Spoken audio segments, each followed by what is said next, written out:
यानंतर प्राध्यापक डॉक्टर राजेंद्र गाणोरकर यांना विनंती, त्यांनी दत्ता भगत यांच्या नाटकातील सामाजिक तणाव या विषयाची मांडणी करावी. सर्वांना नमस्कार. मी थेट बोलायला सुरुवात करतो कारण वेळ कमी आहे. पूर्वी जो वेळ होता तो अर्धा तास होता, आता एकदम 15 मिनिटावर आलेला आणि मुद्दाम मी ते आणलेलं सगळं तिथे ठेवून दिलेलं आहे. कारण मी जर ते कागद हातात घेऊन बोलायला लागलो तर जास्त वेळ होईल. आणि माया पंडित मॅडम यांनी सांगितलं की फार अकॅडमिक नाही, आपल्याला उत्सवी असा कार्यक्रम आहे, त्यामुळे मी केवळ 1-2 मुद्दे फक्त सांगणार. भगत सरांनी जी नाटकं लिहिली आणि एकांकिका लिहिली, त्याच्यामध्ये प्रामुख्याने मी 1-2 नाटकासंदर्भानं काही बोलणार. खेडिया, वाटापळवाटा, अश्मक, पुस्तकी चर्चा आणि माता रमाई आधारवे अशी त्यांची नाटकं प्रसिद्ध आहेत. आणि जी सुरुवातीची जी नाटकं आहेत खेडिया आणि वाटापळवाटा, हे 80च्या दशकामध्ये आलेली नाटकं आहेत. मॅडम जसं म्हणाल्या की आपल्याला फार पार्श्वभूमीवर जर केलं तर 1855ला महात्मा ज्योतिराव फुलेंनी तृतीय रत्न नाटक लिहिलं आणि ज्या दलित रंगभूमीचा सुरुवात म्हणू आपण ती अण्णाभाऊ साठे किंवा इतर लोकांचं असलं तरी प्रमुख नाटक आपल्याला परत 1955ला मोदी चिटणीस यांनी जे युगयात्रा नाटक केलं, तिथे पण आपल्याला एक वेगळ्या जाणीवांचा उदय झालेला आपल्याला दिसतो. आणि त्या दलित नाटकांपेक्षा एक वेगळी जाणीव, आधी जे लिहित होते त्याच्यापेक्षा एक वेगळी जाणीव या युगयात्रेनं दिली. आणि युगयात्रेमध्ये नवी चिटणीसांनी जो एक इतिहास उभा केला, एक अल्टरनेटिव्ह असं कल्चर उभं करण्याचा प्रयत्न केला. जुन्या गोष्टी घेऊन त्याचं नवं अर्थ लावण्याचं जो काम त्यांनी केलं आणि एक वेगळाच एक विश्व उभं राहिलं. मिलिंद कॉलेजमध्ये दलित साहित्याचा उदय झाला आणि एक फोर्सफुली एक साहित्य आलं, त्याच्यामध्ये कविता आल्या, आत्मकथनं आली आणि नाटक पण आलं. या नाटकाला दत्ता भगत सरांनी कसं ते रिॲक्ट झालेले आहेत हे पाहणं बोलत. खेडिया हे 80च्या दशकात नाटक आलं आणि खेडियाच्या आधी जर आपण पाहिलं तर एक नामांतराची चळवळ आहे. तर ती नामांतराची चळवळीची पार्श्वभूमी या सगळ्या नाटकाला येते. दत्ता भगत सर तसे त्यांनी म्हटलेलं आहे, अनेक ठिकाणी सांगितलेलं आहे की ते प्रत्यक्ष या चळवळीमध्ये जरी नसतील तरी देखील एक जाणीव असलेला, एक संवेदनशीलता असलेला एक जो तरुण असतो, अभ्यासक असतो, तो याच्यापासून अलग नसतो, वेगळा नसतो आणि जे धगधगत आहे ते मांडण्याचा ते प्रयत्न करतो. आणि मग या सगळ्या गोष्टीला रिॲक्ट होताना खेडिया वाटापळवाटीची खूप चर्चा आपण करतो, पण वाटापळवाटा एक सरळ नाटक मला वाटतं. तर त्यापेक्षा अधिक लेअर असलेलं जर नाटक जर असेल तर ते खेडिया आहे. त्याच्यामध्ये खूप असे पापुत्रे आहेत, खूप त्याच्यामध्ये आपल्याला एक काही नवं शोधता येतं. प्रमुख मी त्याला म्हणजे फार याच्यामध्ये जात नाही मी, पण खेडियाकडे जर तुम्ही पाहाल तर तुमच्या लक्षात येईल की मी म्हणालो की ते चळवळीचं नाटक किंवा एखाद्या नामांतराचा थेट संदर्भ नसलेलं नाटक असलं तरी ते कशाचं नाटक आहे. तर मी जेव्हा पाहतो ते मला वाटतं की एक नव्या दलित जाणीवेच्या उदयाचा कडे ते कसे पाहतात किंवा एक नवी दलित जाणीव कशी उदयाला येते त्याचं ते नाटक. त्याच्यामध्ये काय आहे, एक भास्करराव नावाचे वकील आहेत, ब्राह्मण आहे, त्यांची पत्नी नलू आहे आणि त्यांच्याकडे एक आश्रित आहे नारायण, तो दलित, आणि त्याचा ते सांभाळतो, तो उभा राहतो, प्रेम आहे. हे एक भाग आहे. दुसरा एक पारंपरिक जातीय जो वर्ग असतो तोही गावामध्ये उपलब्ध आहे की जो आपण त्याला काही फार विश्लेषण करायची गरज नाही. हा एक उदारमतवादी असा एक आपण जो समाजवादी उदारमतवादी काय त्याला म्हणायचं तुम्हाला की दलित प्रश्नाकडे, दलित समूहाकडे एक सहानुभूतीने पाहणारा वर्ग. आणि हा नारायण जेव्हा उभा राहतो तेव्हा सुरुवातीला त्याचा वापर हे भास्करराव कसा करतात या सामाजिक प्रश्नाचं सोडवणूक करण्यासाठी, तिथलं राजकारण करण्यासाठी. पण जेव्हा नारायणला तो फार शिकलेला नाही, पण नारायणला स्वतःच्या अस्तित्वाची जाणीव व्हायला लागते, त्याचं मूळ जे आहे त्याची जाणीव व्हायला लागते, तो स्वयंप्रज्ञ व्हायला लागतो आणि तिथे पेच उभा राहतो. हे दलित जाणीव जेव्हा स्वयंप्रज्ञेने उभी राहायला पाहते तेव्हा हे पालकत्व स्वीकारलेलं पुरोगामित्व हे कसं उघडं पडतं याचं दर्शन आपल्याला खेड्यामध्ये होतं. पारंपरिक जे वर्चस्ववादी आहेत ते आता आहेतच, त्यांना तर काही प्रश्नच नाही, त्याच्याशी तर त्याचा संघर्ष आहे. पण ज्यांनी पालकत्व स्वीकारलेलं आहे ते पालकत्व स्वीकारलेलं काय म्हणणं आहे की तू राहा, तुझ्याबद्दल सहानुभूती आहे, पण तुझी नव्यानं उदयास आलेली जी जाणीव आहे, आत्मजाणीव आहे, स्वयंप्रज्ञ तू होऊ पाहतोय, ते मात्र आम्हाला चालणार नाही. आणि 3 स्तरावर जर आपण पाहिलं, बरं बाकी पण पात्र आहेत त्याच्यामध्ये मी जात नाही, कारण त्याच्यामध्ये या सगळ्या व्यवस्थेला शरण गेलेली दलित पात्र पण आहे, तर त्यालाही वेगळ्या पद्धतीने आपल्याला बघता येतं. पण याच्यामध्ये प्रामुख्यानं जो नारायण आहे तो नारायण नव्यानं उदयाला येत असलेल्या स्वयंप्रज्ञ दलित जाणीवेचं प्रतिनिधी म्हणून आपल्याला पाहावं लागतं. आणि ही मग त्याला कालातीत होऊन जाते. आजही एखादा माणूस जर नव्या प्रज्ञेनं उभा राहत असेल तर त्याला सगळे मिळून कसं ठेचतात हे आपण आज पाहतो. आणि म्हणून ती केवळ त्या घटनेपुरतं ती मर्यादित नाही. नारायण भास्कर याची कहाणी तेवढ्यापुरती मर्यादित नाही. म्हणून 3 आपल्याला कोण दिसतात त्याच्यामध्ये, 3 स्तर दिसतात. एक तर तो पारंपरिक जातीय वर्चस्व वर्णवर्चस्व मांडणारे जे लोक आहेत त्याच्याशी त्याचा संघर्ष आहे, पण दुसरीकडे त्याचं नेतृत्व तो नाकारतोय, त्यांचं अस्तित्व तो नाकारतोय, त्यांचं अन्यायपणा तो नाकारतोय. पण दुसरीकडे तो जो पालकत्व स्वीकारलेला भास्कर कुलकर्णी, भास्कर वकील आहे, त्या भास्करांचं पण नेतृत्व तो नाकारतोय. आणि हे मला फार महत्वाचं वाटतं. आणि तो नव्यानं उभा राहतोय. मॅडमनी एक मुद्द्याकडे लक्ष वेधलं, वाटापळवाटातल्या किंवा इतर ठिकाणी स्त्रीचं. याच्यामध्ये स्त्री पात्र सगळ्याच नाटकांमध्ये भगत सरांच्या वेगवेगळ्या पद्धतीने, तर त्यांचा उल्लेख त्या एकांकिकाचा केला, एकटी आणि सूट दोन्ही मिळून त्यांनी ते सांगितलं. तर त्या दलित स्त्री आहे, पण खेडियामधली स्त्री आणि वाटापळवाटामधली स्त्री ही ब्राह्मण स्त्री आहे. भास्कररावाची जी पत्नी आहे नलू, ही पुत्रवत प्रेम करते या नारायणबद्दल तिला आस्था आहे, आत्मा आहे, वात्सल्य आहे. आणि इकडे जी हेमा आहे ती एक सहजीवन जगणारी आहे दलित व्यक्तीसोबत. एकीकडे सहजीवनामध्ये ती हेमा आहे आणि इकडे वात्सल्य आहे. या दोघी जातीच्या पल्याड जाऊन ते पाहतात. म्हणजे तिनंही जात सोडलेली आहे आणि इकडे नलू जी आहे ती देखील पारंपरिक तिची जात जाणीव सोडून त्या नारायणवर प्रेम करते. पण असं जरी असलं तरी यामुळे काही होत नाही, याच्याकडे काही संरचना बदलत नसते. भगत सर ही जी 2 पात्र उभी करतात त्याच्यामध्ये मला एवढंच दिसतं की ही जी जात आहे त्या जातीच्या पलीकडे ती माणूस म्हणून ते जाऊ शकतात, पण संरचनेमध्ये काहीही बदल होत नाही. म्हणजे हेमानं सतीशशी लग्न केलं म्हणून संरचना बदलत नाही जातीची, जातीवरून तिचा दर्जा किंवा याचा दर्जा याच्यामध्ये बदल होत नाही. किंवा नलूनं एका अस्पृश्य मुलावर प्रेम केलं म्हणून जात बदलत नाही.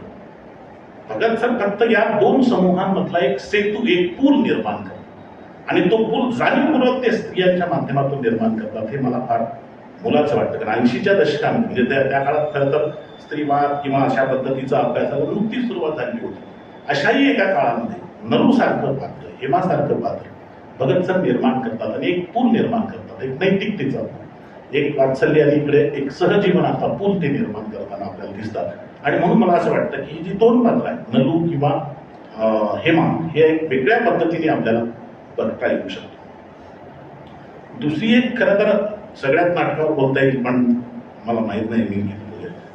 दुसरं जे नाटक आहे वाटापळवाट, आता याच्यामध्ये खूप बोलता येण्यासारखं आहे कारण खूप जणांनी त्याचा अभ्यास केलेला आहे. मी पण म्हणजे खूपदा वाचलेलं आहे, खूपदा पाहिलेलं आहे.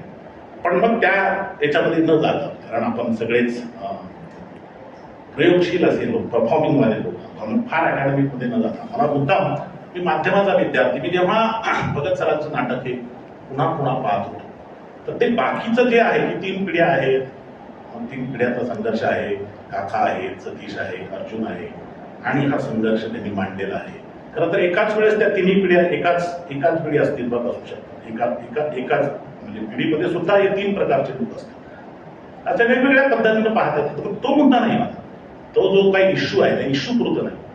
कुठलंही नाटक जे आहे ते कालातीत होण्यासाठी त्याच्यामध्ये काही एक मूल्य असावी.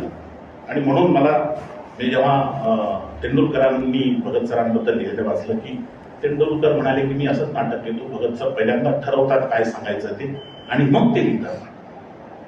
तर तेंडुलकरांना गरजच नाही विचार करायची, तर तेंडुलकरांना काही बदलायचंच नाही. तेंडुलकरांना फक्त दर्शन घडवायचं. त्यांना हिंसेचं दर्शन घडवायचं. हिंस्र कसा माणूस असतो आणि माणूस काही चांगला नसतो आणि त्याच्यामध्ये त्या प्रवृत्ती असतात. चांगुलपणा पण त्याच्यामध्ये असू शकतो, पण मूलतः त्याच्यामध्ये हिंसा असू शकतो. हिंसेचं दर्शन घडवतो आणि म्हणून पेन टेकवली आणि लिहिलं. आणि मग तुम्ही कुठलंही नाटक जर पाहिलं, म्हणजे मला आवडतात ते नाटककार, पण तुम्ही पाहाल तर त्यांना काही सांगायचं नाही. म्हणजे तुम्ही जर सखाराम मॅटरचा शेवट पाहिला तर त्याच्यामध्ये आपण चंद्रवलं तेवढंच होतं की ती जी काही गरीब वाटणारी बाई लक्ष्मी काय कोण ती खड्डा खोदायला लागते आणि आपण दचकून जातो हे काय की ही जर अशा पद्धतीचे विचित्र विक्षिप्त हिंसक असं वागण्याचं दर्शन घडवणं हे फक्त तेंडुलकरांचं काम. भगतसिंग तसं करू शकत नाही आणि म्हणून मग ते त्या व्यावसायिक दृष्ट्या ते यशस्वी आहेत का, काय कारण आहे. कारण त्यांनी असं म्हटलं तेंडुलकरांनी, किंवा नाटकाचा पहिला गुण असला पाहिजे की त्यांनी रंजन करावं. काही करावं का न करावं, प्रबोधन करावं का न करावं पुढचा मुद्दा आहे, पण त्याने रंजन केलं पाहिजे. भगतसिंगांची नाटकं पाहिल्याच्या नंतर आपल्याला वाटतं की त्याच्यामध्ये प्रबोधन किंवा एक बदलाची एक असोशी त्याच्या सगळ्या नाटकांमध्ये एकांमध्ये भरून पावलेली आपल्याला दिसते. आणि त्याच्यासाठी मग यश मिळतंय का नाही मिळतंय, त्याचे प्रयोग होतात का नाही होत आहेत याची कधीही ते पर्वा करीत नाही. आणि म्हणून या वाटापळवाटामध्ये बाकीच्या ज्या तपशिलामध्ये मी जात नाही, पण त्यांना जो शेवटाचा उल्लेख दोन म्हणजे अरुण शिंदे सरांनी केला आणि मॅडम. तर मी माध्यमाचा विद्यार्थी, मला असं वाटलं की हा जो शेवट आहे तो शेवट एकदम त्या विषयापेक्षा वेगळा आहे. विषय काय आहे, दलित आहेत, एक अर्जुन आहे, काका आहे, एक प्रश्न उभा राहिलेला आहे आणि त्या प्रश्नाला ते तिघे भिडलेले आहेत. आणि शेवटी मग काका व्यथित होतात की अर्जुन नावाचा त्याच्याकडून आशा होती, अपेक्षा होती की तो दलितांचा प्रतिनिधी करतोय. हा कोडगाठे जे आहे आपला पुतण्या, तो शिकला पण तो वाया गेला, त्यानं काही करून दाखवलं नाही. आता तुझ्याकडून हिंमत येत होती मला, पण तूही तसाच निघालास.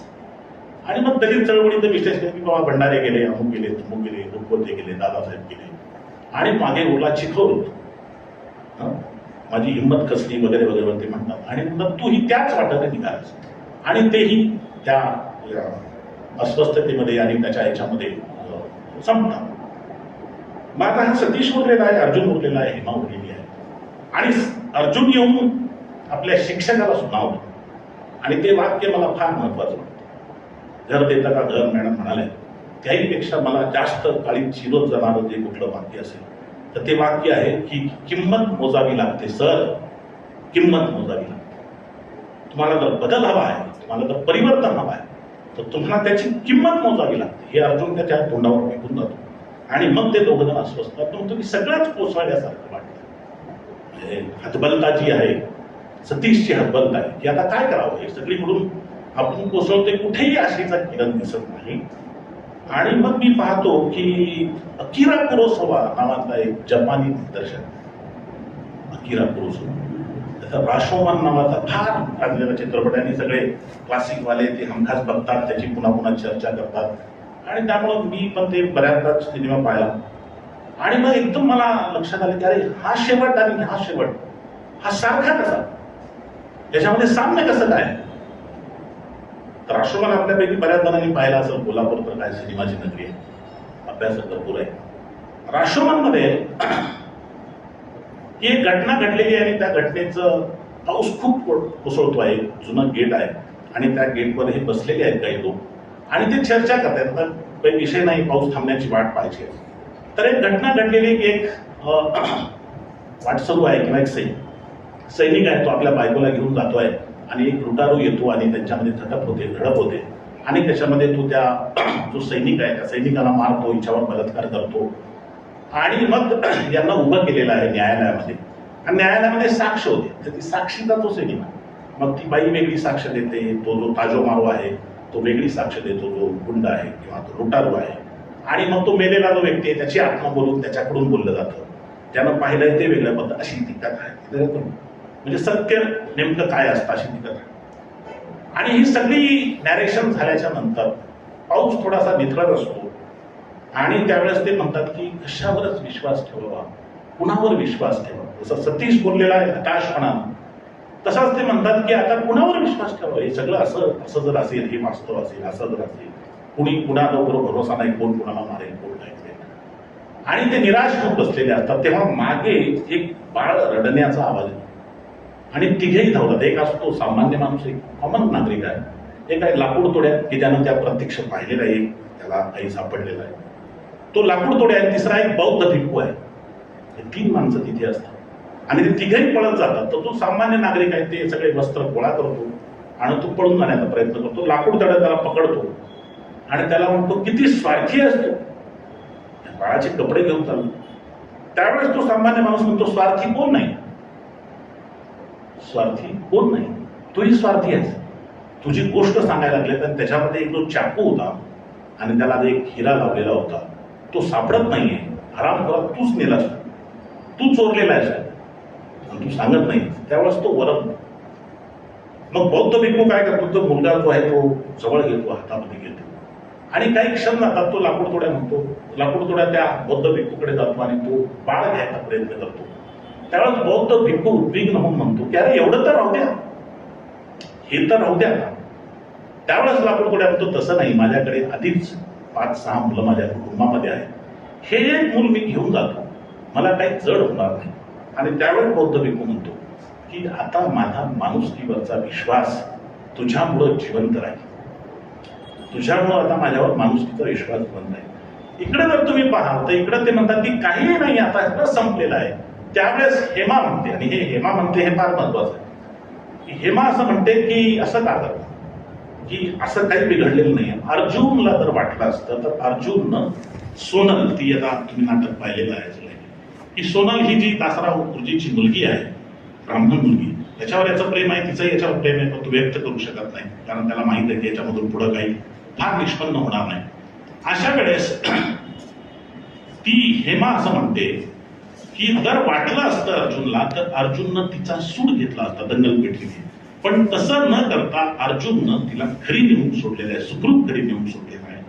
हे तुम्हाला मुलाचं वाटत नाही का? आणि हा जो माणसामधला चांगुलपणा आहे, त्या चांगुलपणाचा निर्देश हेमा करते. मी परत म्हणतो की हेमा करते मुद्दाम आहे. आणि सतीशला ती सांगते आणि सतीश कन्व्हिन्स होतो आणि सतीश म्हणतो की हा अंकुर आता आपण जपायला. आणि परत वाक्य आहे की नुसतं जपायला नाही तर त्याच्या सोबत उभं राहून तो आपण जपायला, त्याच्या सोबत राहिला. मला असं म्हणायचं की ही जी 2 जरी घटना, माध्यम वेगळी माध्यम आहेत. 1850ला अकिरा कुरोसावा बौद्ध परंपरेतला एक माणूस, एक करुणीची भाषा बोलतो आहे तिकडे, आणि इकडे दत्ता भगत सर मराठवाड्यामध्ये नांदेडसारख्या ठिकाणी बसून. त्यांनी पाहिलेलं नाही. मी त्यांना विचारलं की तुम्ही सर राष्ट्रमत पाहिला का, तर ते म्हणाले मी पाहिलेलं नाही. तर ते व्यक्ती पण परत एकदा, कारण ती नाटक दलित साहित्य त्या सगळ्या चळवळीचं जरी असलं तर ती सांगू काय पाहतात, अंतिमता हे सांगू पाहतात की माणसावरचा जो विश्वास आहे, माणसाच्या चांगुलपणावरचा विश्वास आहे, माणसामध्ये करुणा नावाची जी गोष्ट आहे त्याच्यावरचा विश्वास, हे दोघेही कलावंत अकिरा कुरोसावा असतील, भगत सर, हे ढळू देत नाही. मला मुद्दाम हे सांगायचं आहे, याच्यामध्ये लाकूड तोड्या नैतिक नाही आहे, लाकूड तोड्या नैतिक नाही आहे. लाकूड तोड्या काय चांगला माणूस आहे असं काही सर्टिफिकेट देत नाही अकिरा कुरोसावा. भगत सर पण काही फार, म्हणजे अर्जुननं जे काही केलेलं आहे, त्यांना जे काही खंडणी गोळा केली वगैरे वगैरे वगैरे, त्याच्याबद्दल त्याला सर्टिफिकेट नाही आहे. म्हणून ह्या भाबडा अशालाच नाही. भाबडेपणाला तरी माणूस चांगलाच असतो. अंतिमता माणूस चांगला असतो असं भगत सरही म्हणत नाही, अकिरा कुरोसावाही म्हणत नाही. माणूस हा सुष्ट दुष्ट सगळ्या गोष्टींनी, किंवा तेंडुलकरांच्या भाषेत हिंसेने, ते सगळेच गुण त्याच्यामध्ये असतात. पण सगळ्यात महत्वाची गोष्ट अशी आहे की असा जरी माणूस असला तरी मानवता, माणुसकी, करुणा ही त्याच्यामध्ये जागृत होऊ शकते आणि त्यातून हा समाज बदलू शकतो. या बदलाकडे हे दोन्ही कलावंत एक थेटपणानं निर्देश करतात आणि मला ते फार मौलिक वाटतं. आणि म्हणून काळाच्या किती कसोट्या, काळ कितीही ओलांडला तरी देखील ही नाटकं जी आहेत ती केवळ एका प्रश्नापुरती, एका समूहापुरती मर्यादित राहत नाही. आणि दलित नाटक हा मला सतत वाटत आलेला आहे की जी व्यावसायिक नाटकं पाहतो त्याच्यामध्ये दलित पात्र नसतं. ते कशाची समाजाची नाटकं आहेत, ते कशाची सामाजिक नाटकं आहेत.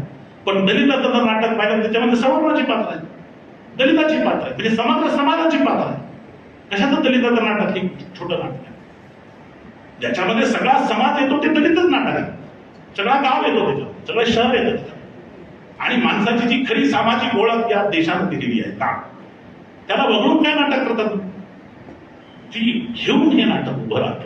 आणि म्हणून दत्त भगत सरांचं मग खेळी असेल, अश्मक असेल, अश्मक ही वेगळीच आहे. खरं तर अश्मकवर स्वतंत्रपणाने बोलायला पाहिजे, पण मला वाटतं वेळ झाला का सर? अश्मकवर स्वतंत्रपणाने बोलायला पाहिजे. त्या अश्मक मला सतत वाटतं की अश्मक हे एक पौराणिक त्यांनी त्याचा जरी पास घेतलेला असला तरी त्या काळात काँग्रेस सरकार आणि दलित चळवळीची होणारी जी वाताहत आहे त्याचं एक दर्शन ते घडवतं. फक्त एवढं मला असं वाटतं सतत की ते खूप वाचायला पण जड जातं, सादरीकरणाला पण ते जड असं नाटक आहे. कारण काय की जेव्हा एखादा लेखक कलावंत सांगत असतो तेव्हा सरफेस लेवलला एक गोष्ट असते आणि त्याच्या पलीकडे जाऊन काहीतरी लेअर असतं आणि म्हणून गोष्ट साधी सरळ असते, त्याच्या पलीकडे जाऊन काही सांगायचं असतं. दत्ता भगत सरांचं हे जे नाटक आहे ते सरफेस लेवलचं नाही आहे, ते थेट पलीकडे जे काही सांगायचं आहे ते इथेच सांगतात.